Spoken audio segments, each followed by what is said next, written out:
Bueno, cantamos al Señor y cada vez que nos reunimos como pueblo suyo, el objetivo que tenemos es adorar al Señor, ¿verdad? ¿Lo sabemos? Y esto lo hacemos de muchos modos. Lo hacemos cantando, lo hacemos leyendo su palabra, lo hacemos exponiendo la palabra, lo hacemos cuando celebramos la Santa Cena, cuando celebramos algún bautismo, lo hacemos como cuando hoy, al final del culto, si el Señor lo permite, vamos a presentar unos niños al Señor.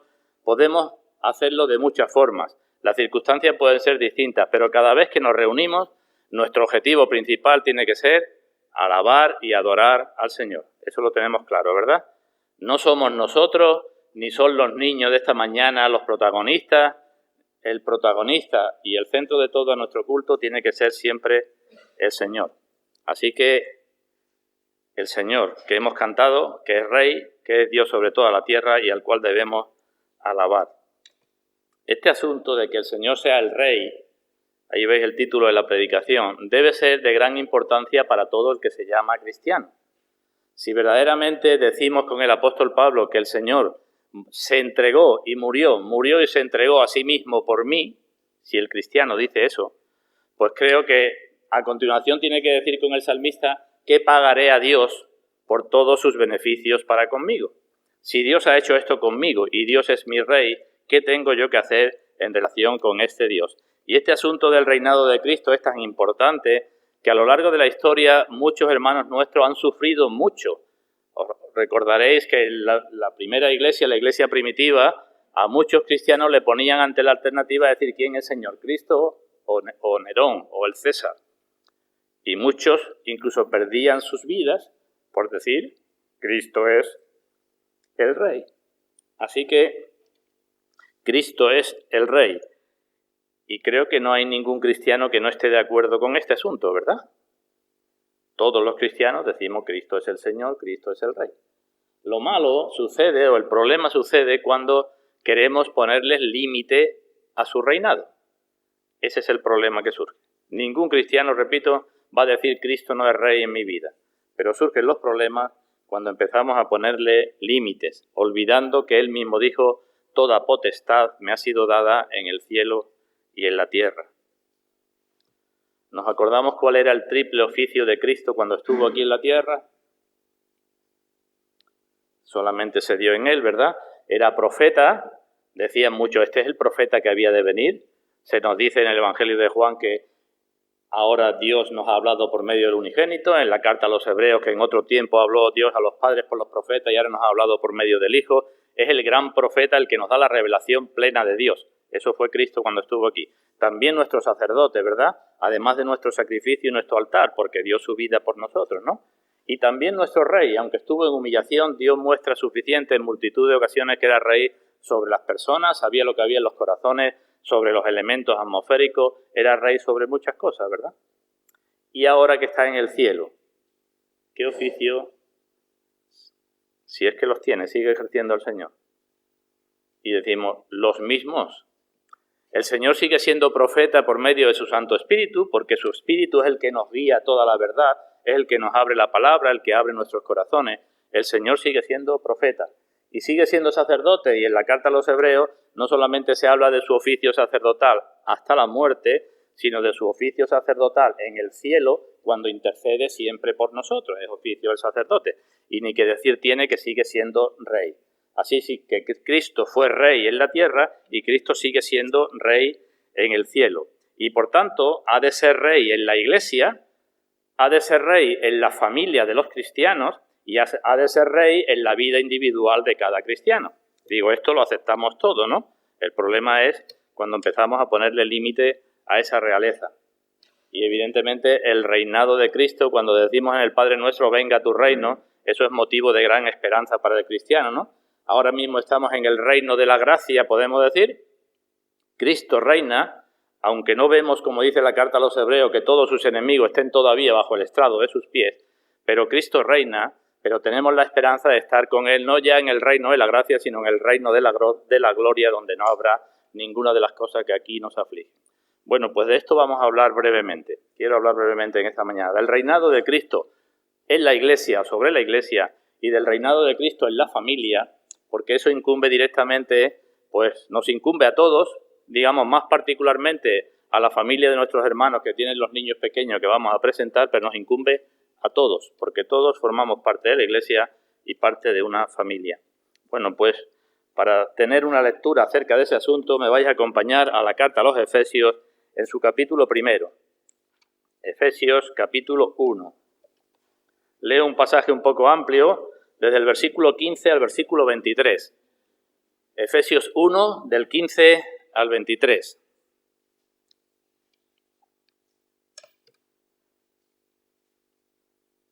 Dice ahí la palabra de Dios: por esta causa, está escribiendo el apóstol Pablo, también yo, habiendo oído de vuestra fe en el Señor Jesús y de vuestro amor para con todos los santos, es decir, escribe a los creyentes en Éfeso, y dice, me he enterado de cómo es vuestra fe y cómo es vuestro amor, es decir, estáis andando bien como debéis como cristianos. Habiendo oído eso, versículo 16, no ceso de dar gracias por vosotros, haciendo memoria de vosotros en mis oraciones. Así que un apóstol da gracias por los hermanos, pero además hace memoria de ellos en sus oraciones pidiendo lo que viene a continuación.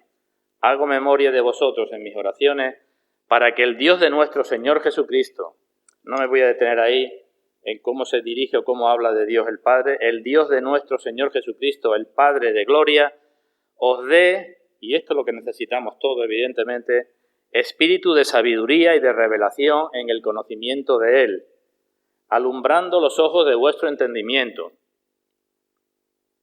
¿Necesitamos o no necesitamos estas cosas, hermanos? Espíritu de sabiduría y de revelación, el conocimiento de Él, y que alumbre los ojos de nuestro entendimiento, para que sepáis cuál es la esperanza a que Él os ha llamado y cuál es la riqueza de la gloria de su herencia en los santos. Son todas cosas grandiosas. Y cuál la supereminente grandeza de su poder para con nosotros. Ahí mejor vendría ahora una coma, aunque en las Biblias de nuestras versiones no aparece, pero la frase es, ¿cuál es la supereminente grandeza de su poder para con nosotros, los que creemos, y ahora la coma está de más, los que creemos según la operación del poder de su fuerza? Es decir, la coma está cambiada de sitio. Está pidiendo el apóstol a Dios que podamos entender cuál es la supereminente grandeza de su poder para con nosotros, que creemos precisamente porque operó en nosotros con la operación del poder de su fuerza. Y ahora pone el ejemplo, la cual operó también en Cristo. Y habla de Cristo.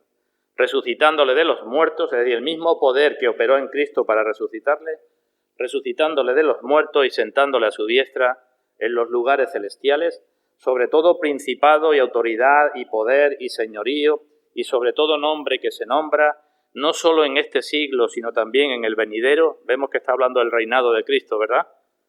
Y sometió todas las cosas bajo sus pies y lo dio por cabeza sobre todas las cosas a la Iglesia, la cual es su cuerpo, la plenitud de aquel que todo lo llena en todo. Señorío de Cristo, reinado de Cristo sobre todo. Vamos a hablar en esta mañana brevemente de esos dos aspectos que he dicho anteriormente, pero primero vamos a pedir la bendición del Señor. Vamos ahora.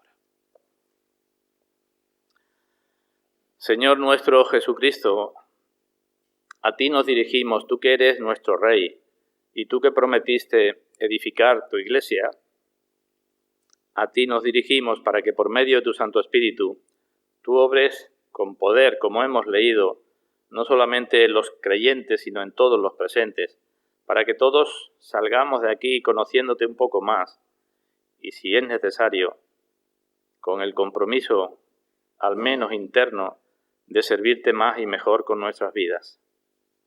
Reconocemos que es fácil para nosotros hablar ciertas cosas e incluso llegar a comprenderlas, pero reconocemos también que nuestra vieja naturaleza nos lleva muchas veces a vivir de modo contrario a lo que sabemos y queremos. Y pedimos, Padre, pedimos, Señor, que tú nos ayudes con tu Santo Espíritu, que derrame de tu gracia, para que precisamente tu Iglesia, como tal, y cada uno de sus miembros individualmente, podamos dar buen testimonio de ti para gloria de tu nombre. Que así sea.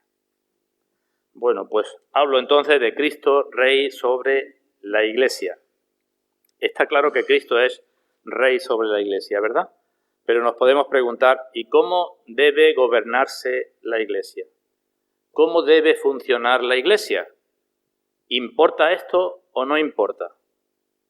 ¿Qué os parece? Y he dicho hace un momento, es que algunos incluso murieron por cuestiones relacionadas con este asunto. Pero también hay muchos en el día de hoy que piensan que lo mejor que hacemos en la Iglesia es ponernos de acuerdo para ver cómo tiene que funcionar la Iglesia, lo que hay que hacer en la Iglesia, cómo hay que hacer en la Iglesia y muchas otras cosas, como si la Iglesia fuera una asociación más. En otras asociaciones, en otras sociedades, en otros grupos de personas, las personas se reúnen, hablan entre ellas y terminan concluyendo, bueno, estas son las cosas que vamos a hacer, estas son las cosas que vamos a perseguir, esto es lo que nos hace falta alguien que presida, alguien que se encargue del local de la asociación, alguien que lleve las cuentas de la asociación, y se organizan las distintas asociaciones y sociedades. Y la pregunta que muchos se hacen es, ¿y por qué no se puede hacer en la Iglesia algo parecido? ¿Cuál es la respuesta a esto, hermano? ¿Por qué no se puede hacer en la Iglesia algo parecido? Y decimos, porque la Iglesia es la Iglesia ¿de quién? De Cristo. La Iglesia es la Iglesia de Cristo. Por tanto, no es la Iglesia que yo quiera o que la Iglesia haga lo que yo quiera, sino la Iglesia que es de Cristo. Nuestro sentido común nos llevará a pensar o a hacer determinadas cosas, pero quizás no sea lo que Cristo ha dicho que tiene que ser su Iglesia. Así que es necesario que conozcamos lo que Cristo ha dicho acerca de su Iglesia y es necesario que una vez que lo conozcamos nos sometamos a lo que Cristo ha dicho acerca de su Iglesia. Las dos cosas son necesarias, ¿no? Si Cristo es el Rey, tendremos que saber qué ha ordenado el Rey. Y una vez que lo sepa, tendré que decir, me tendré que someter a este Rey, ¿no? Bueno, pues voy a hablar muy brevemente, porque son asuntos amplios y porque se podría hablar de otras cosas, solamente de dos asuntos que tienen que ver con el reinado de Cristo en la Iglesia. Uno que tiene que ver con el gobierno de la Iglesia y otro que tiene que ver con el culto en la Iglesia. ¿Vale? Así que Cristo, Rey sobre la Iglesia, en primer lugar, ¿qué tiene que decirnos Cristo acerca del gobierno de la Iglesia? En la carta a los Colosenses puede leerse que Él es la cabeza del cuerpo que es la Iglesia. Lo hemos leído también en Efesios, ¿verdad? Y en el Salmo 2 se nos dice que Dios ha puesto en Sión su Rey. He puesto mi Rey sobre Sión, mi santo monte. Y si nos vamos a la carta a los Efesios, en su capítulo 4, una vez que se dice que Cristo subió llevando cautiva la cautividad, se nos dice también que tomó dones para los hombres. ¿Nos acordamos? Efesios capítulo 4. Y entre esos dones no se empieza a decir el don de exhortación, el don de enseñanza, sino se habla de personas. Y dice, y constituyó, esa es la frase, tomó dones para los hombres y constituyó a unos apóstoles, a otros profetas, a otros evangelistas, a otros pastores, a otros maestros, para la edificación del cuerpo de Cristo, para el perfeccionamiento de los santos. Así que Cristo sube al cielo, Cristo es el Rey sobre la Iglesia y Cristo da personas como dones para la edificación de la Iglesia. Por tanto, ignorar la forma de gobierno de la Iglesia es ignorar tanto la autoridad de Cristo como el amor de Cristo. ¿Quién tiene derecho a decir cómo tiene que funcionar la Iglesia? Y decimos, Cristo. ¿Y quién ha dado su vida por la Iglesia? Y decimos, Cristo. Pues es el único, repito, que tiene autoridad, derecho y amor para poder decir eso. Y eso es lo que nos aparece en otros pasajes que tenéis ahí en la guía del culto. Pedro en su primera carta también dice a los ancianos que están entre vosotros, apacentad la grey de Dios que está entre vosotros, no por ganancia deshonesta, sino con ánimo pronto, para que cuando aparezca el príncipe de los pastores recibáis la corona incorruptible de gloria. Así que Cristo es el pastor principal y los dones, las personas que Cristo da a la Iglesia, deben de ejercer su oficio bajo el reinado de Cristo por el bien de la Iglesia. ¿Entendido todo hasta aquí? Así que la Iglesia no es una creación de hombres y la forma de gobierno de la Iglesia solamente puede saberse por la revelación que Dios ha dado en su palabra. En el libro de Hechos de los Apóstoles, el apóstol, despidiéndose de los ancianos de Éfeso, escribió diciendo: mirad por vosotros y por todo el rebaño en que el Espíritu Santo ha puesto por obispos. La palabra obispo es sinónima a la palabra anciano, en griego es episcopo, nosotros diríamos supervisores. Episcopo es el que está por encima, mirando.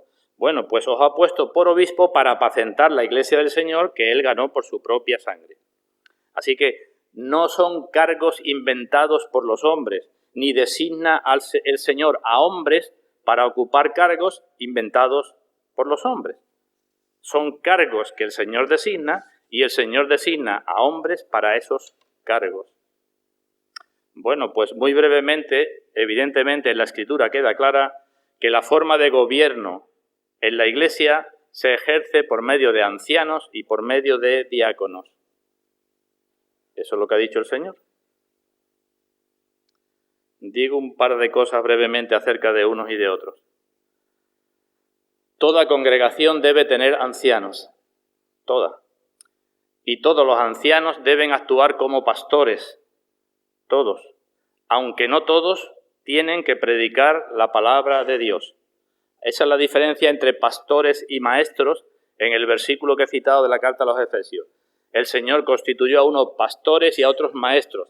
Hay ancianos que no tienen que predicar la palabra de Dios, pero sí se tienen que preocupar todos los ancianos de que la palabra de Dios se predique correctamente.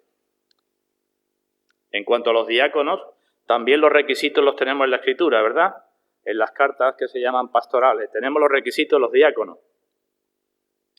Pero además de tener ciertos dones para ejercer el diaconado, los diáconos tienen que ser personas también espirituales.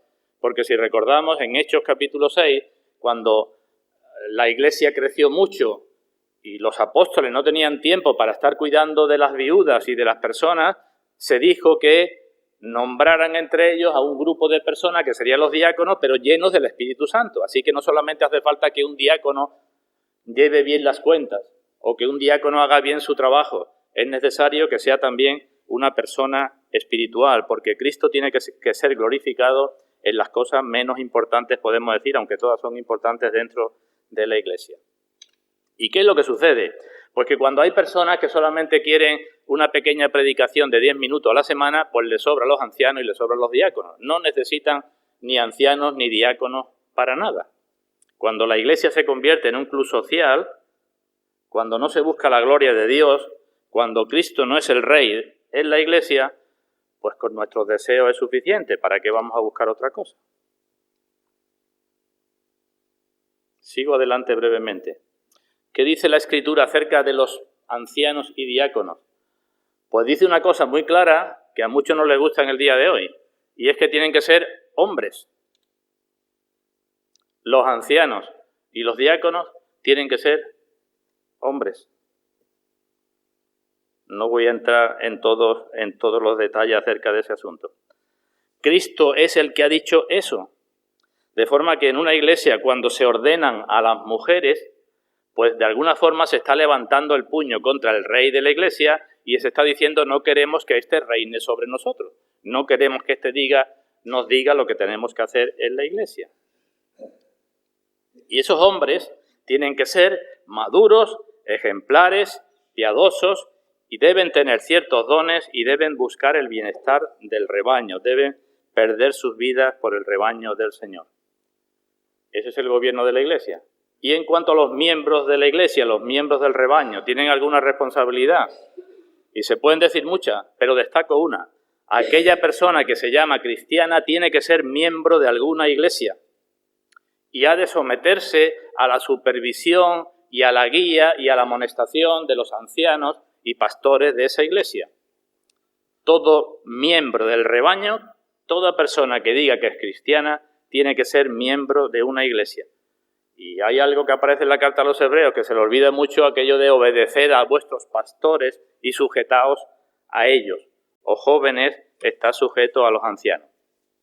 Así que si alguien dice: bueno, yo tengo mi Biblia, yo creo, yo tengo ya el Espíritu Santo en mi vida, el Espíritu me puede guiar a toda la verdad, no necesito estar en ninguna iglesia, no necesito ancianos que me supervisen ni nada, pues yo digo: bueno, ¿qué dice el rey de tu Biblia? porque no tienes ninguna razón, ningún argumento para pensar así. Si uno dice, yo creo en la Biblia, yo creo en el Señor, bueno, pues entonces, ¿por qué te niegas a someterte al orden que Dios ha designado en la Iglesia? No tiene ningún sentido eso. Así que aquella persona que no pertenece a una iglesia, que no se compromete con una iglesia, ni en las cosas que hace la iglesia, ni en la asistencia a la iglesia, ni en las obras que hace la iglesia, esa persona, su cristianismo es una farsa. No puede ser cristiana porque el rey de la iglesia ha dicho que así tiene que funcionar su iglesia.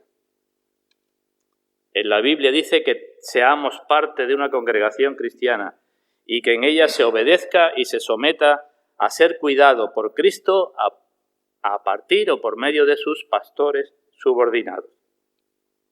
Así que el cristiano flotante que escucha un poquito de predicación de allí, un poquito de tontería de allá y anda así, nunca avanza.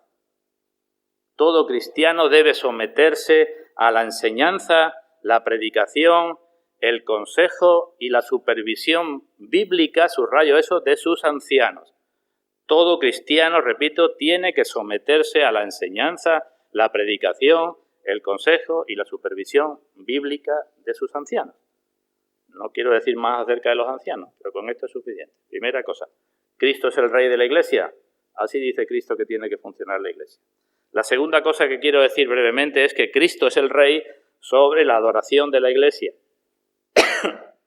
Todos estamos de acuerdo en que Cristo debe ser adorado en la iglesia, ¿verdad?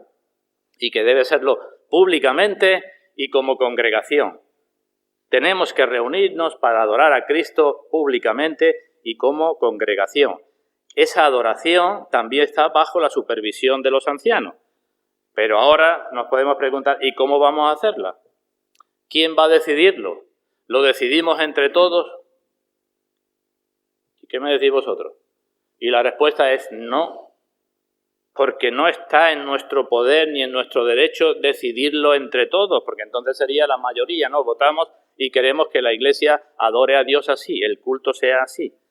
Tenemos que pensar en quién es Dios desde antes de entrar por la puerta y tenerlo muy presente. ¿Qué importa lo que a ti te guste o lo que a mí me guste hacer en el culto? Lo que tiene que importarnos es lo que Dios ha establecido para su culto, ¿verdad? Porque si nos limitamos a hacer lo nuestro, lo que queremos, eso se puede llamar adoración. Así que desde antes de empezar, tenemos que mostrar que dependemos del Señor y que queremos someternos al Señor, porque no tenemos ni el derecho ni la capacidad para decidir lo que mejor nos parezca.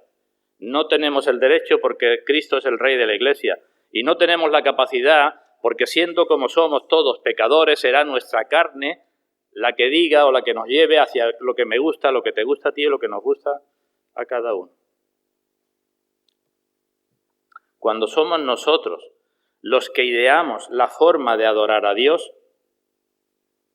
nosotros que somos pecadores, haremos lo que mejor nos parezca y después le pediremos a Dios que esté contento con lo que nosotros estamos haciendo. Pero eso es lo mismo que volver a Génesis capítulo 3, versículo 15, ¿verdad? ¿Qué le dijo Satanás a nuestros primeros padres? Antes de Génesis 3:15, ahí tenemos la promesa. Ahí tenemos la promesa de la venida de Cristo. Antes, cuando estaba tentando a Eva, le dijo, seréis como Dios o seréis como dioses. ¿Por qué tenéis que estar sujetos a lo que Dios ha dicho si vosotros podéis hacerlo de otra manera que es mejor? Así que no podemos hacer lo que nos plazca en la Iglesia y luego esperar que Dios quede impresionado con lo que nosotros estamos haciendo. En la carta a los Colosenses, en el capítulo 2, versículo 23, se emplean unas palabras y habla de culto voluntario. La carta a los Colosenses, si queréis echar un vistazo con tranquilidad, habla mucho de las adiciones humanas a lo que Dios ha dicho y las pone bajo el epígrafe de cosas voluntarias, culto voluntario. Se habla de adición humana al conocimiento. No es suficiente con que tú conozcas la palabra de Dios, tienes que tener un conocimiento por encima que solamente lo tienen los especialistas. Parece en la carta a los Colosenses. Se habla de una necesidad de tener, de añadir algo a la experiencia. No basta con la experiencia normal de los cristianos. Como no hagas tal cosa, no te puedes llamar cristiano. Se habla de adiciones a la doctrina y se habla también de adiciones a la adoración. Y en no pocos casos el Señor podría decirnos, este pueblo me honra, pero enseñando como doctrinas o como otras cosas, mandamientos de hombres. Así que cuando cualquier persona, sea el anciano de la iglesia o sea quien sea, decide cómo hay que adorar a Dios en la iglesia, está ocupando el lugar de Cristo, que es el Rey de la iglesia. Y tenemos una frase en el libro de Deuteronomio y otra al final del libro de Apocalipsis, donde se nos dice que mucho cuidado con añadir o quitar cosas a lo que Dios ha dicho. Nos acordamos quizá la de Apocalipsis, en Deuteronomio también aparece, no añadirás a ello ni de ello quitarás. Y en el libro de Apocalipsis, cuidado con aquel que añade o quite cosas. Bueno, pues ese es el principio que nos tiene que llevar a todos como iglesia. A lo largo de la historia, ese principio se le ha llamado el principio regulador. ¿Y qué regula nuestro culto en la iglesia? El principio regulatorio. Y lo que tiene que regular nuestro culto en la iglesia es lo que Dios ha dicho para el culto en la iglesia. ¿Hay algo mejor de lo que Dios haya dicho para su culto en la iglesia? ¿Se olvidó Dios en la Biblia de decirnos las cosas que son más importantes en relación con su culto en la iglesia? Pensad eso, hermano. Para que esas cosas más importantes quedaran a nuestro parecer, a nuestra elección. Alguna gente dice, entonces, si nos limitamos a lo que dice la Biblia, esto es una restricción terrible. Esto va a afectar nuestra vida espiritual. Y yo digo, ¿es una restricción terrible o es una restricción bendita? ¿Qué pensáis? Porque yo puedo estar llevándome durante horas haciendo cosas que no son las que Dios quiere ni las que me pide y luego decir, Dios estará contento conmigo. No es una restricción terrible, es una restricción bendita. Eso nos da libertad, venir a adorar a Dios, ¿cómo? Como Dios ha dicho. Reconociendo que tiene autoridad, que tiene sabiduría, que tiene amor para con nosotros. Así que las disputas se acaban. Cuando uno está dispuesto a conocer lo que dice el Señor y a someterse a lo que dice el Señor, no a mi manera, ni a tu manera, ni a la manera de otro, sino a la manera de Dios, ya se acaban las disputas. Porque en muchos casos el Señor nos podría decir, como aparece al principio del libro de Isaías, decía a su pueblo, ¿quién demanda esto de vuestras manos? Cuando os reunís como pueblo para hacer esto o lo otro, ¿quién os pide esto? Y el libro de Jeremías, cosas que yo no les mandé ni subió en mi corazón. En definitiva, es necesaria una base bíblica, un argumento bíblico para nuestras partes del culto. ¿Y existe o no existe? Y decimos, pues gracias a Dios que existe. Y el que quiera añadir a esa base bíblica el baile o el teatro, pues no está aceptando que Cristo sea el Rey. No va a encontrar una base bíblica para ello. Lo digo de otra manera, hermanos. Los salmos que tenemos en la Biblia, ¿encontraremos algo más inspirado para cantar que los salmos? Los salmos fueron inspirados por el Espíritu Santo y fueron para que el pueblo los cantase. Luego, si queremos cantar algo en donde no hay error de ninguna clase y en donde Dios estará contento con eso, tendremos que cantar salmos, ¿no? Puede ponerse cualquier persona, aunque tenga un don poético muy grande o un don de la música muy grande, a inventar algo que pueda poner a la misma altura que los salmos. Si vamos al Nuevo Testamento, en el Nuevo Testamento no hay mucho acerca del culto, pero sí aparece en el libro de Apocalipsis que en el cielo hay un cántico nuevo y cantan acerca del Cordero y de la obra de Cristo, de la obra de Dios.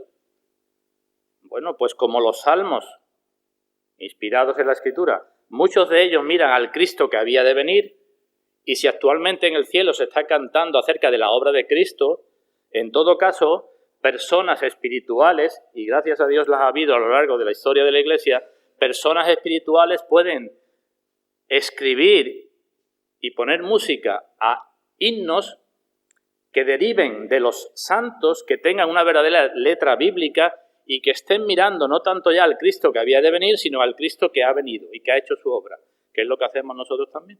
Pero fuera de eso, difícilmente estaremos haciendo cosas sin equivocarnos.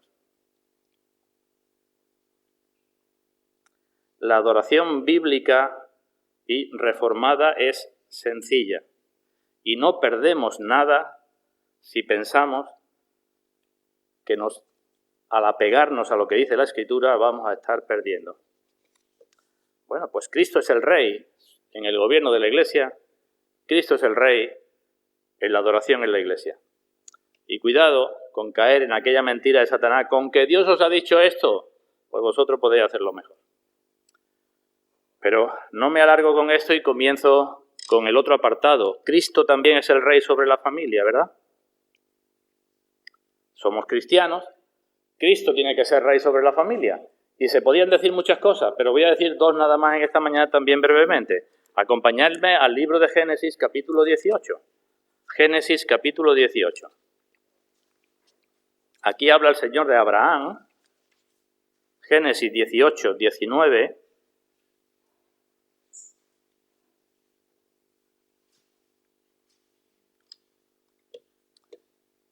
Cada uno de estos asuntos, evidentemente, son grandes y amplios. Y grandes para considerar y para estudiar y para hablar muchas cosas. Pero estoy dejando las ideas fundamentales. En Génesis 18, versículo 19, dice el Señor, porque yo sé, el Señor está hablando de Abraham, yo sé que mandará a sus hijos y a su casa después de sí, que guarden el camino de Dios, haciendo justicia y juicio, para que haga venir Dios sobre Abraham lo que ha hablado acerca de él. Dios dice, yo sé que Abraham va a mandar a sus hijos y a su casa después de sí para que sigan mi camino. Bueno, pues un par de aspectos de Cristo como Rey sobre la familia. Primer aspecto, igual que he dicho que Cristo es Rey sobre el gobierno de la Iglesia, ¿quién es el Rey sobre el gobierno de la familia cristiana? ¿Quién es el Rey? ¿Me lo decís vosotros? Tiene que ser Cristo, ¿no? Cristo tiene que ser el Rey. He dicho al comienzo, nadie va a decir, ningún cristiano va a decir nunca, Cristo no es el Rey en mi familia. Otra cosa es que después lo sea, que ponga límites. Pero Cristo tiene que ser el Rey en el gobierno de mi familia.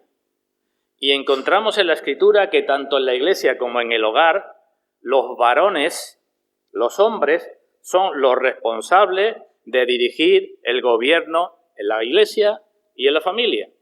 Eso es lo que dice la Escritura. No es que las hermanas no tengan su papel, pero los hombres son los responsables. ¿Por qué? Porque así lo ha dicho Cristo, que es el Rey de la familia. El liderazgo de los hombres, que mucha gente dice, bueno, es que esto es una cosa cultural, esto es una cosa temporal. Eso no es así.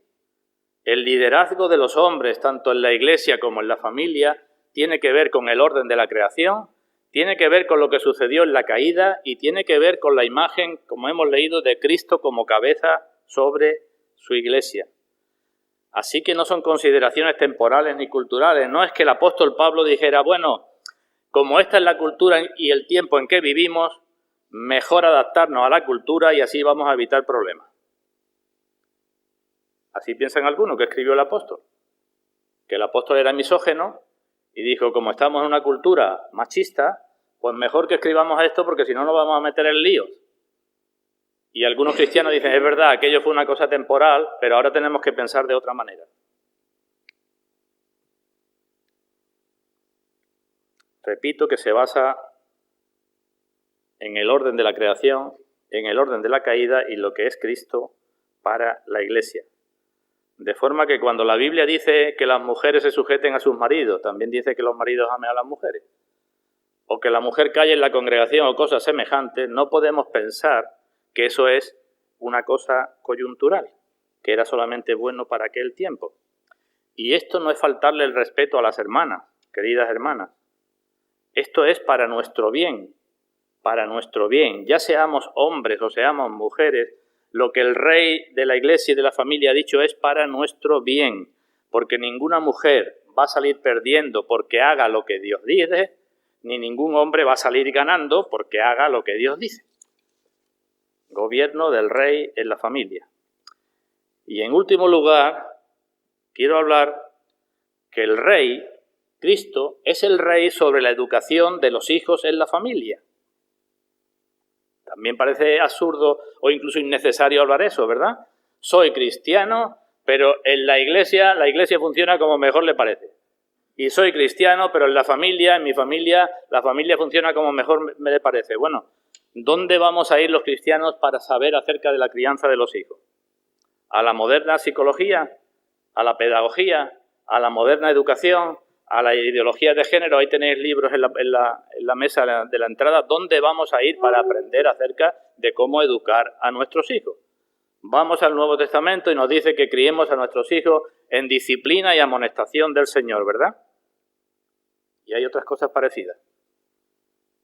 Y alguien puede decir, bueno, ¿y la vida familiar? ¿Dónde está en el Nuevo Testamento? ¿Recordáis algún ejemplo de vida familiar en el Nuevo Testamento? No hay muchos. Se nombra a la madre y a la abuela de Timoteo, ¿verdad? Pero no hay muchos ejemplos de familia. ¿Por qué no hay muchos ejemplos de familia en el Nuevo Testamento? Pues porque el Nuevo Testamento se centra sobre todo en las cosas nuevas. Pero las cosas que estaban desarrolladas completamente en el Antiguo Testamento y que ya no necesitan más explicación ni más nada porque allí se establecen valores eternos, no hace falta que se nos vuelva a decir. Así que si queremos saber cómo tiene que funcionar nuestra familia, ahí tenemos la familia de Abraham, de Isaac, de Jacob, de David. Ahí tenemos todos los buenos ejemplos y todos los malos ejemplos. No nos hace falta que nos digan en el Nuevo Testamento muchas cosas más. ¿Queremos saber qué significa criar a los hijos en disciplina y amonestación del Señor? Vayamos al libro de Proverbios. Ahí está explicado suficientemente lo que es disciplina y amonestación del Señor. Así que Cristo, el Rey sobre la educación de los hijos en la familia. Aquellos que no tenéis hijos o aquellos que tenemos nietos, Cristo también es el Rey para la educación de nuestros sobrinos o de nuestros nietos o de quien sea.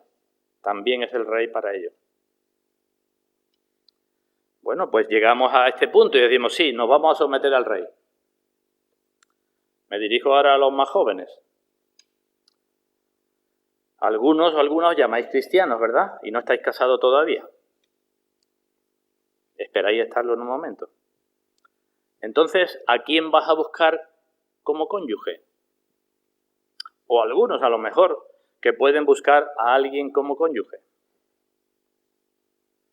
Pues si eres cristiano o cristiana, no tienes otra alternativa más que buscar a un cónyuge cristiano, a alguien que esté de acuerdo contigo en cuanto a lo que tienes que hacer con los hijos. Y no de acuerdo contigo solamente, porque también hay matrimonios que se ponen de acuerdo para que sus hijos sean trans y le dan hormonas, los dos de acuerdo.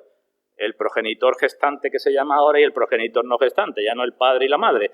Pero no es un acuerdo simplemente porque los padres, los responsables de la familia decidan el acuerdo, sino un acuerdo de acuerdo con o bajo el mandato del rey de la familia. Es necesario que haya un acuerdo sobre lo que se ha de hacer con los hijos. Eso es fundamental. Y después que se llega a ese punto, que ya tengo un novio, una novia, alguien que va a ser mi cónyuge, que está de acuerdo conmigo en que a los hijos hay que educarlos según dice el rey de la familia, que es Cristo, entonces tengo que empezar a hacer cosas. Y sabéis que hay un mandamiento en el libro de Deuteronomio, cuando le dice el Señor al pueblo, amarás al Señor tu Dios con todo tu corazón, con toda tu fuerza y con toda tu alma, y dice, y estas palabras que yo te mando hoy estarán sobre tu corazón, las repetirás a tus hijos, hablarás de ellas estando en tu casa y andando por el camino y al acostarte y cuando te levantes, y las atarás como una señal en tu mano y estarán como frontales entre tus ojos y las escribirás en los postes de tu casa y en tus puertas. Esto es amplio, muchas cosas. El Señor dice, estas palabras que yo te mando, tú tienes que decírselas y repetírselas a tus hijos. Y tienes que hablar de ella cuando estés en tu casa y cuando entres y cuando salgas y cuando te acuestes y cuando te levantes. Y no tienes que olvidarla nunca. ¿Esto a qué da lugar? ¿O qué conclusión podemos sacar de aquí? ¿O qué consecuencia? Pues una, hermanos, hacer el favor de atender, una importante para todos. El Señor quiere que tengamos en nuestra casa un culto familiar, del cual el responsable es el Padre. Algunos que no tienen hijos, no hay culto en mi familia. Y otros que tienen hijos, no hay culto porque no tengo tiempo. Y otros por otra cosa, pero es necesario, eso es lo que nos está diciendo el Señor. El padre cristiano tiene que dirigir el culto en su familia, porque si no hay verdaderos cultos en la familia, ¿cómo luego vamos a esperar que haya ancianos y diáconos? Pero eso no es todo lo que dice el Señor, porque dice que estando en tu casa y andando por el camino, que le diga estas palabras. No basta con tener un culto familiar 10 minutos y después estar todo el día en casa hablando o actuando fuera de los caminos del Señor, hablando como un impío o pensando como la gente de la calle o haciendo cada uno lo que mejor le parezca. Debemos hablar como cristianos a nuestros hijos y ellos tienen que saber que el que yo digo que creo que es el Señor es también el Señor para mí. A nuestros hijos no los vamos a engañar, hermanos. ¿Qué tenemos que decirle a nuestros hijos? Pues que si rechazan al Señor, el Señor dirá, vosotros no sois mi pueblo. Y tendremos que decirle a nuestros hijos que se examinen, porque no basta con venir a la iglesia el domingo y ya está, que se examinen su fe, que examinen si creen, si no creen. Hemos de decirle que dependen de la obra del Espíritu Santo, hemos de hablarle acerca de la obra de mediación de Cristo y hemos de ordenarles, esta palabra no les gusta a alguno, a nuestros hijos, mientras que sean pequeños, que tienen que seguir los caminos del Señor. Eso es lo que hemos leído en el libro de Génesis, ¿no? Dios dijo a Abraham, yo sé que mandará. ¿Qué palabra es esa, verdad? Yo sé que mandará a sus hijos y a su casa después de sí. Hoy se estila mucho, y lo voy a decir de nuevo, esta tontería de algunos que dicen que decidan cuando sean mayores. Yo, ¿para qué voy a decirle nada? Su vida es suya, cuando sean mayores que decidan. Pero hermanos, la vida de nuestros hijos no es suya. Ninguno, nuestra vida es nuestra. No podemos decir eso, porque eso no es lo que dice el rey de la familia. ¿Nos acordamos de lo que dijo Josué al final de sus días? Cuando se estaba despidiendo del pueblo. Yo y mi casa serviremos al Señor. ¿Qué dicen muchos padres hoy? Bueno, yo voy a servir al Señor, pero como no estoy seguro acerca de los niños, pues que ellos hagan lo que mejor les parezca. Yo y mi casa serviremos al Señor. Y no es cosa de preguntarle al niño qué es lo que quieres. Yo y mi casa serviremos al Señor. No podemos hacer la obra del Espíritu Santo, pero no debemos acomodarnos de que nuestra fe es algo personal, independiente de la familia, independiente de la iglesia, independiente de todo, y yo ya creo. Los hijos tienen, lo acabo de leer, disciplina y amonestación del Señor. ¿Cómo hay que disciplinar a los hijos? Libro de Proverbios. Pero a muchos cristianos hoy no les gusta la disciplina que dice Dios en el libro de Proverbios, porque piensan que otra disciplina es mejor. Pues así hay que disciplinar a los hijos, dice el Señor. Y algunos se pelean, ¿la vara es literal o no es literal? ¿O qué tenemos que hacer? Yo no sé lo que tendrás que hacer, hermano, pero la disciplina es, según dice el Señor, en el libro de Proverbios, porque el Señor al que ama disciplina y castiga a todo el que recibe por hijo. Los hijos tienen que tener un ejemplo piadoso en casa del padre y de la madre, porque no vamos a engañar a nuestros hijos. Podremos engañar a los hermanos, podremos engañar a los ancianos, pero no vamos a engañar ni a nuestros hijos ni a Dios, porque nuestros hijos ven lo que realmente nos importa a nosotros. Y muchos padres y madres que se llaman cristianos están mucho más preocupados por las notas que van a sacar sus hijos, lo cual fomenta el orgullo, o mucho más preocupados por lo bien que le va en el mundo, lo cual fomenta pues que se acerquen al mundo. Están mucho más preocupados por eso que porque sus hijos sean o no creyentes, sigan o no sigan los caminos del Señor. Y siguen diciendo, pero somos cristianos todos. No vamos a engañar a nuestros hijos, hermanos. Podemos decir, yo quiero que mi hijo viva para la gloria del Señor. Pero si luego mi hijo está viendo que lo que realmente a mí me importa y me preocupa no es eso, vivir para la gloria del Señor, sino lo que realmente me preocupa y me importa es que mi hijo saque buenas notas, tenga una carrera, tenga buen oficio, o tenga cualquier cosa. Es decir, ni me preocupa la vida espiritual de mi hijo, ni me preocupa mi propia vida espiritual, pues estaré equivocándome, ¿verdad? Ellos lo van a saber, se van a dar cuenta. Estoy hablando a todos, pero especialmente hablo también a nuestro hermano Vicente y a su esposa en esta mañana. En Génesis capítulo 31, Jacob dice, fijémonos las palabras de Jacob, si el Dios de mi padre, el Dios de Abraham y temor de Isaac, no estuviera conmigo, dijo Jacob, de cierto me enviarías ahora con las manos vacías. ¿Qué quiero destacar aquí? Fijémonos cómo hablaba Jacob cuando se refiere a su padre. Y dice que Dios era el temor de Isaac, mi padre. En otras palabras, Jacob recordaba que su padre temía al Señor. Y decía, el Señor era el temor de mi padre. Pues nos debemos preguntar todos, ¿esto es lo que nuestros hijos o nuestros sobrinos o nuestros nietos o los que están a nuestro cargo están aprendiendo de nosotros? ¿Pueden decir eso de nosotros? Porque eso es lo que debe cumplirse, ¿verdad? Cristo tiene que ser el Rey sobre la educación de nuestros hijos. Así que debemos vivir un ejemplo piadoso, instruir en la verdad, aplicar la disciplina bíblica y, si es necesario, todo eso todos los días. Nuestros hijos tienen que ver que amamos al Señor, que reverenciamos al Señor y que lo hacemos y queremos hacerlo en nuestros hogares y en la iglesia y en todo. Y si pedimos que otros nos ayuden en esa tarea, que puede que también sea necesario, ¿verdad?, porque estemos trabajando, esas personas tienen que compartir nuestro compromiso con el Señor. No pueden ser cualesquiera personas las que se dediquen o las que estén a cargo de la educación y la crianza de nuestros hijos.